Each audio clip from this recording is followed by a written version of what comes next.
এড়ানো গেছে ভারত পাকিস্তানের সম্ভাব্য যুদ্ধ। অবিলম্বে পূর্ণাঙ্গ যুদ্ধবিরতিতে সম্মত হয়েছে দুই দেশ।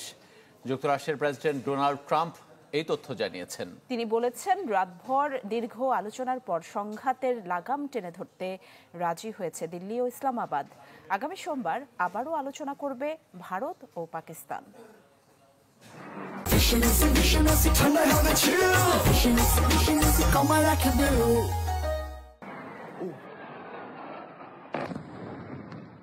পেহেলগামে 22 এপ্রিলের সন্ত্রাসী হামলা দিল্লি ইসলামাবাদের নড়বড়ে সম্পর্ককে নেয় সংঘাত পর্যন্ত।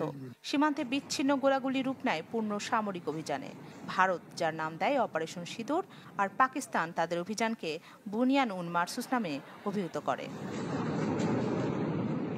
এই অভিযান পাল্টা অভিযানে দুপক্ষেই প্রাণহানি, ক্ষয়ক্ষতি, কাঁপন ধরায় দুই দেশের মানুষের তো বটেই, উপমহাদেশ ছাড়িয়ে আটলান্টিকের এপার ওপার পর্যন্ত।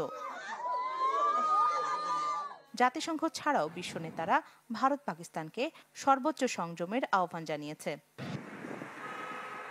অবশেষে কাঙ্ক্ষিত আপাতত শান্তির বার্তা দিলেন যুক্তরাষ্ট্র প্রেসিডেন্ট ডোনাল্ড ট্রাম্প।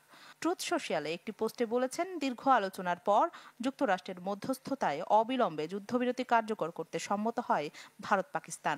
এজন্য দুই দেশকে অভিনন্দন জানিয়েছেন ট্রাম্প।